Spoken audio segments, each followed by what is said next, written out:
Messieurs les présidents, messieurs les bâtonniers, mesdames, messieurs, mes chers collègues, c'est toujours un plaisir pour moi d'intervenir sur l'invitation de la DBF. J'avais fait au tout début de la présidence française de l'Union européenne le 12 janvier 2022 à Strasbourg. Je m'en souviens comme si c'était hier, parce que tout ce qui s'est passé pendant la PFUE, je m'en souviendrai, je pense, pendant longtemps. Et je me souviens également du regard inquisiteur de Laurent et d'Hélène, puisque je devais intervenir 15 minutes, et je crois que j'avais tenu 30 minutes, et encore en synthétisant.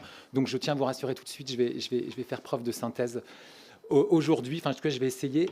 Voilà, quelle garantie procédurale européenne pour les parties au procès? Alors, je vais vous parler du droit de l'Union et je laisserai à mon collègue, à monsieur l'avocat général, le soin de vous parler plus du droit européen tel qu'il vient de Strasbourg. Donc ce que je vous propose de faire, c'est un petit panorama du paysage juridique européen relatif aux garanties procédurales en matière pénale, petit historique, bilan, état des lieux et perspectives. Concernant donc les parties au procès, les garanties procédurales pour les parties, que ce soit les suspects ou accusés, et également pour les victimes, j'y reviendrai, qui est l'une des tendances normatives de l'Union européenne. Et je mettrai de côté le statut du parquet, puisque le parquet est également une partie au procès, mais ça nous fera aller sur des questions qui sont un peu lointaines des garanties procédurales stricto sensu. On a tous en tête les jurisprudences, que ce soit à Strasbourg, les arrêts Medvedev notamment, ou même déclinés au niveau de la CJUE, concernant la singularité du parquet à la française. Donc, je vais vous parler donc, du droit de l'Union. Et avant de glisser sur ce droit de l'Union, simplement pour avoir ça en tête, alors j'enfonce sans doute des portes ouvertes, mais il faut avoir en tête, me semble-t-il, que la procédure pénale française, qui est quand même éminemment régalienne, qui touche à une tradition juridique, a été impactée depuis à peu près une quinzaine d'années par trois facteurs, par une triple influence. La première, c'est celle de la CEDH. J'y reviendrai pas. Alors, c'est une tendance qu'on connaît depuis longue date, au visa des articles 6 et 13 de la Convention. Droit à être jugé par une juridiction, par un tribunal impartial et indépendant, et le droit d'accès à la justice. Toutefois, la fin des années 2010, avec notamment les jurisprudences turques, comme elles ont été nommées, Saldus contre Turquie, Dayanan contre Turquie, Bose contre Turquie, Yezi İlkaya contre Turquie, ont vraiment impacté, en tout cas, la procédure pénale, notamment la garde à vue, telle que nous la connaissions en France. Ces arrêts, bien sûr, ont été introduits, ont été déclinés ensuite soit par le législateur, soit par la Cour de cassation, par la Chambre criminelle. C'est la première tendance. J'y reviens pas. Monsieur l'avocat général y reviendra certainement. La deuxième influence, c'est celle du Conseil constitutionnel. Alors pareil, c'est une influence qui n'est pas récente. En déclaration de conformité, le Conseil constitutionnel, depuis longue date, avait eu l'occasion de définir des grands principes, celui de la légalité des délits et des peines, celui de la gradation, de la proportionnalité de la réponse pénale, l'individuation, le non-cumul, ne bis in idem. Voilà, c'est des principes, bien sûr, qui sont définis dans la jurisprudence du Conseil constitutionnel. Mais l'impact décisif et surtout ce renforcement du rôle du Conseil constitutionnel, c'est la réforme constitutionnelle de 2008, entrée en vigueur en mars 2010 avec la QPC. Et d'ailleurs, pour s'en convaincre, l'une des premières grandes décisions du Conseil constitutionnel, peu de temps après la mise en œuvre de la QPC, c'est sa décision du 30 juillet 2010, précisément sur l'accès à l'avocat pour les personnes placées en garde à vue. Donc c'est la deuxième influence. La troisième, et c'est celle sur laquelle je vais m'assujettir, je vais plutôt concentrer mes propos, c'est celle du droit de l'Union. Et c'est paradoxalement peut-être celle qui est la moins connue des praticiens du droit, qu'ils soient magistrats, qu'ils soient avocats, alors que sans qu'ils sachent, globalement, tous les praticiens qui manient la procédure pénale respirent le droit de l'Union en permanence. C'est moins connu peut-être parce que ce n'est pas une œuvre prétorienne du juge, même si, ce sera ma conclusion tout à l'heure, ma transition avec l'intervention qui me succédera, la Cour a également une fonction, disons, normative, mais c'est surtout vraiment une activité législative de l'Union européenne, et ça, c'est assez peu connu, puisque un intervenant ce matin avait cité Saint-Just, je vais le citer également. J'aime bien dire que la procédure pénale et les garanties procédurales, c'est une idée neuve en Europe, comme le bonheur.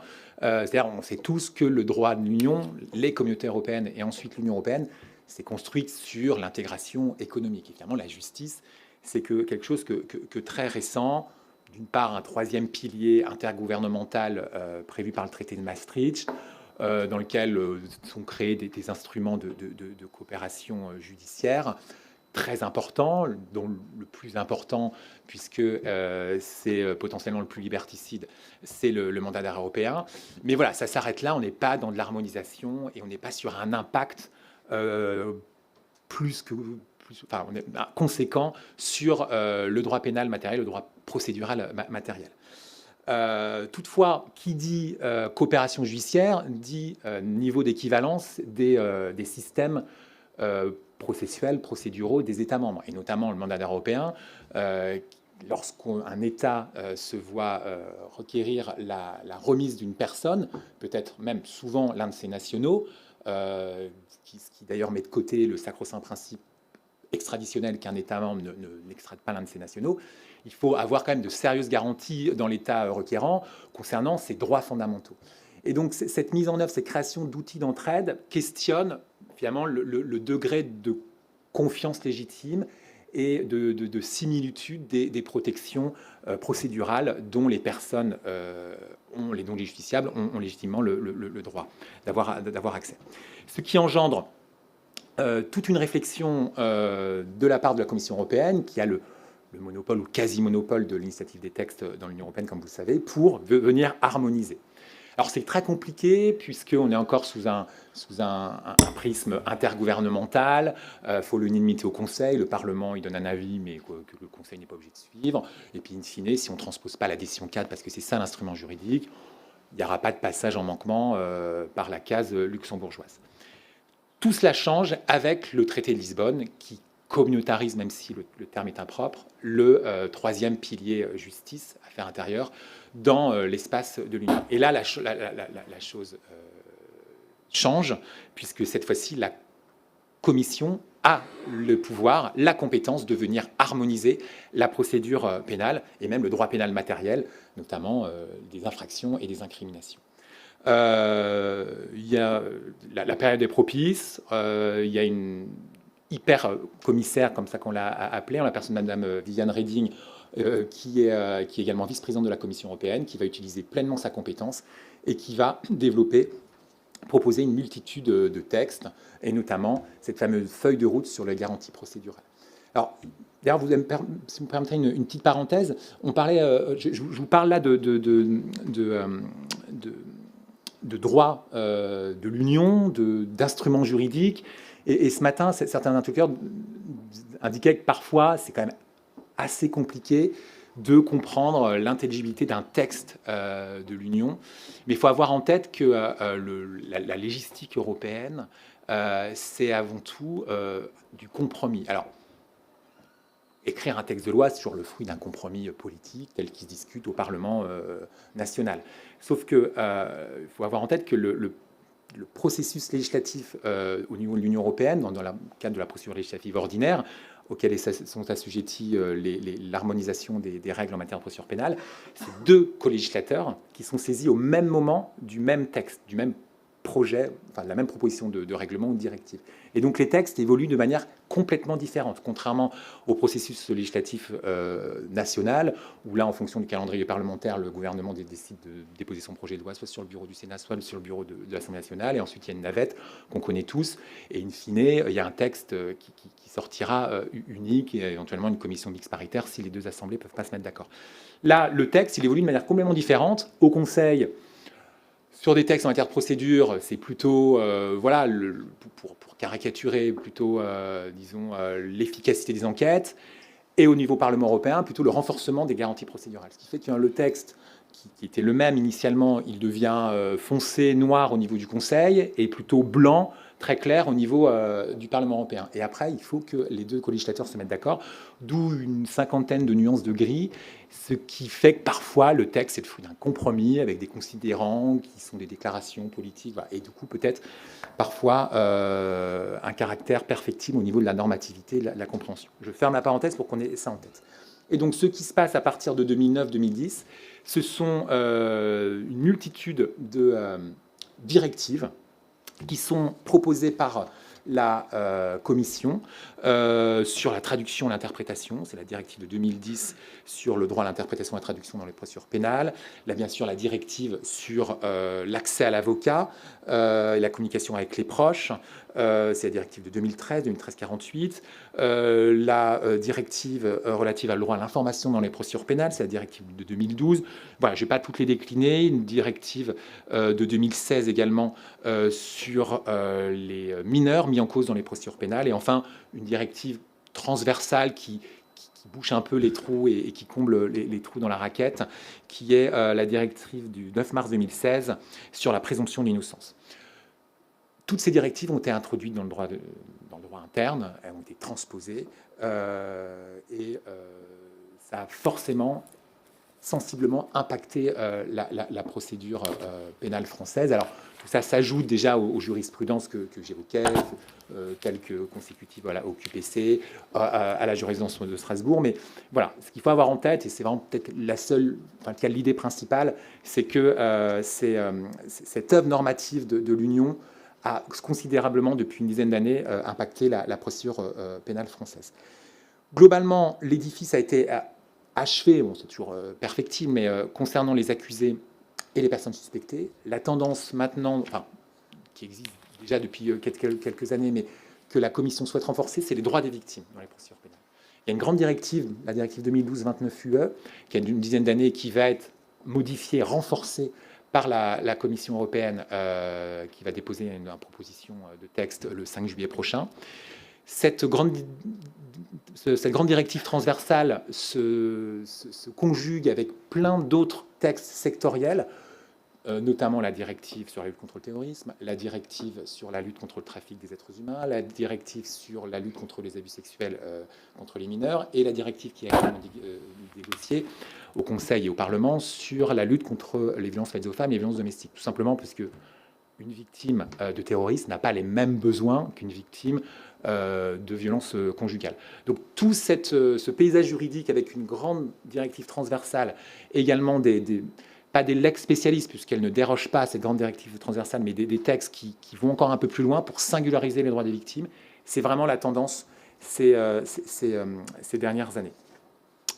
Voilà pour le bilan, et on peut toujours aller plus loin. Et par exemple, un domaine qui n'a pas encore été exploré, c'est les personnes vulnérables. Alors il y a les victimes, c'est la directive de 2015 ou 2014 que j'évoquais. Voilà, il y a toute une réflexion sur les personnes vulnérables, sur notamment peut-être les adultes vulnérables, pour les prendre en compte leur singularité en tant que personnes suspectées ou accusées dans la procédure pénale. Voilà. Mais globalement, l'édifice est quasiment achevé. Alors, conclusion sur l'impact de ces législations sur la pratique de l'avocat. Je ne vais pas redire ce qui a été dit ce matin, c'est qu'effectivement, le droit de l'Union est plus difficilement palpable par l'avocat, contrairement au droit de Strasbourg, au droit de la Convention européenne des droits fondamentaux, qui peut être excipé directement par le justiciable, après bien sûr épuisement des voies de recours internes. Précisons toutefois que divers recours existent, et je ne vais pas reprendre ce qui a été indiqué ce matin par notre professeur d'université, ayant en tête qu'une norme nationale peut toujours être écartée par le juge du fond, qu'il soit judiciaire ou administratif, du fait de sa contrariété avec une norme de l'Union. Ayons en tête aussi que le droit de l'Union peut être indirectement interrogé via un recours à Strasbourg devant la CEDH, c'est le mécanisme Bosphorus. Et d'ailleurs, un exemple que vous avez certainement tous en tête, c'est que l'un de vos confrères avait indirectement interrogé la 3e directive anti-blanchiment qui fait obligation aux certaines professions du droit, notamment les avocats, via le bâtonnier, disons, de signaler des soupçons de blanchiment. Donc c'est l'arrêt Michaud contre France de décembre 2012. Donc voilà. Et donc concrètement, la Cour européenne des droits de l'homme de Strasbourg a dû se prononcer sur le droit français, mais qui n'était que simplement une transposition d'une directive. Voilà. Donc du coup, indirectement, le juge de Strasbourg peut également questionner le droit de l'Union. La question préjudicielle reste l'arme absolue, on en a parlé ce matin, j'y reviens pas. Tous les grands arrêts du droit de l'Union, que ce soit Costa contre Enel ou Von Ganellos, ce sont des questions préjudicielles. Enfin et surtout, c'est peut-être la dernière tendance, c'est que le droit procédural se renforce maintenant par l'action du juge. Le législateur européen a pris ses responsabilités. Il y a toujours des textes qui vont venir, mais globalement, un gros effort normatif a été fait. Et maintenant, c'est le juge de Luxembourg qui vient ajouter sa pierre à l'édifice. Alors, mon collègue Brice Fauda, ce matin, n'avait pas franchi le Rubicon de dire est-ce que le juge, finalement, co-législateur, alors peut-être pas co-législateur, mais on sait que une politique prétorienne, en tout cas une jurisprudence, a aussi un rôle, bien sûr, d'édiction d'une norme, et notamment de boucher les trous. Et c'est notamment, et j'en terminerai par là, parce que je crois que mon temps est déjà écoulé, concernant les outils d'entraide dont je vous parlais tout à l'heure, notamment le mandat d'arrêt européen. Et c'est la tendance normative. Exemple, en matière de décision d'enquête européenne, c'est une directive de 2014 qui permet à des autorités judiciaires de demander des actes d'enquête dans un autre pays. Récemment, un arrêt du 11 novembre 2021, Gavanozov 2, le juge est venu indiquer qu'un État membre ne peut émettre une telle décision d'enquête européenne lorsque la personne visée ne dispose pas de voie de recours qui permettrait de contester la régularité et la nécessité des perquisitions et des saisies effectuées. En matière de mandat d'arrêt européen, c'est toute la jurisprudence de la Cour de justice de l'Union européenne concernant l'atteinte potentielle à la dignité de la personne faisant l'objet du mandat d'arrêt européen dans l'État requérant si ces conditions d'incarcération ne sont pas suffisantes. C'est un arrêt notamment Arainosi Caldararou de 2016 de la CJUE. Et celui-ci s'articule avec la jurisprudence de la CEDH. Je vous disais qu'il y avait une capillarité, c'est ça le dialogue des juges. Historiquement, le dialogue des juges était vertical. Question préjudicielle entre un juge national et le juge de l'Union. L'expression dialogue des juges, c'est le commissaire du gouvernement genevois en 1978 sous l'arrêt Cohn-Bendit. Maintenant, le dialogue, il est horizontal, entre les juges strasbourgeois et luxembourgeois, et également les cours constitutionnelles, puisque donc cet arrêt dont je vous parle sur le mandat d'arrêt européen qui peut être écarté, enfin en tout cas ne pas être exécuté au motif d'une protection des droits fondamentaux, ça se décline également dans le droit de la CEDH, et c'est notamment l'arrêt Bilovarou et Moldovan contre France que je crois mon collègue va vous décliner, ce qui me permet de faire la transition avec celui-ci, et je vous remercie beaucoup pour votre attention.